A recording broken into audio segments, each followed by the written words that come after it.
Il arrive que des citoyens décident de s'affranchir de la loi et quitte à commettre l'irréparable, ils se substituent à la police ou à la gendarmerie et se font justice eux-mêmes. Qui sont-ils? Écoutez ces témoignages recueillis par Laszlo Gelabert, Aurélie Herrel et Charlotte Lefeutet. Sur ce champ, les restes d'un affrontement. C'est des morceaux de vitres de voitures qui avaient garé ici en long. L'altercation a été extrêmement violente. Ce viticulteur se souvient du 1er septembre dernier. Excédé par 4 jours de rave-party illégale sur des terrains privés, lui et une cinquantaine d'agriculteurs s'en prennent violemment aux voitures des fêtards. Au plus fort de l'événement, ils étaient 2500, rassemblés illégalement au milieu de vignes calcinées par le plus gros incendie de l'été. 5 mois après, les dégâts sont toujours visibles. Le piquet il est complètement bousillé. Ce jeune viticulteur nous explique pourquoi il est intervenu lui-même à condition de rester anonyme par crainte de poursuites judiciaires.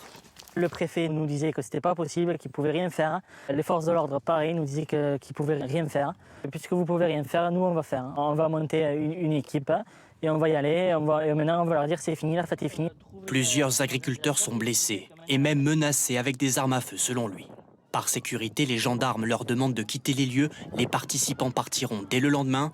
Contacté, la préfecture n'a pas souhaité s'expliquer sur le délai d'intervention, mais rappelle avoir mis fin à la rave party et que plus de la moitié des participants avaient été verbalisés.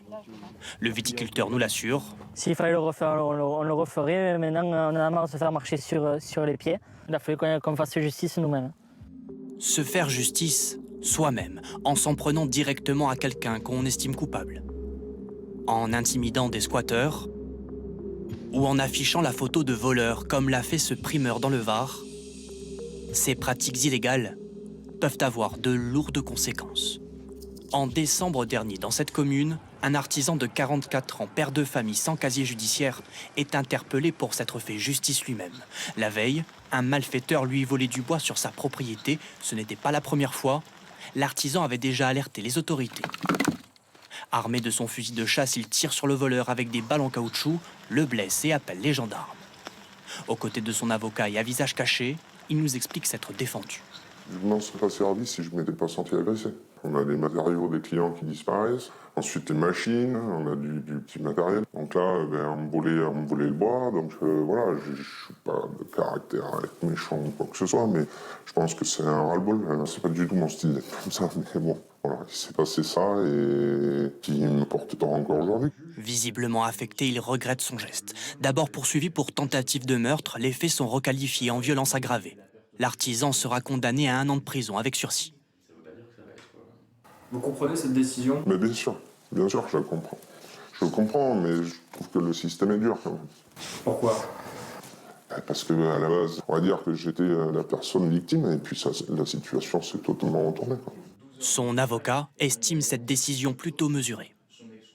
Évidemment, se faire justice soi-même n'est pas une décision qui peut être prise. Lui a vécu les choses d'une façon qui était de l'ordre de la panique, du danger, de la peur, chez lui, sur sa propriété, et qu'il a réagi à peu près comme il a pu, tout en rappelant qu'il avait averti les forces de l'ordre. Impossible de connaître le nombre de personnes condamnées pour s'être fait justice. Ce journaliste spécialisé en a rencontré une centaine. Selon lui, elle se sentirait abandonnée par un système judiciaire à bout de souffle. La réponse judiciaire et la réponse policière est sous l'eau.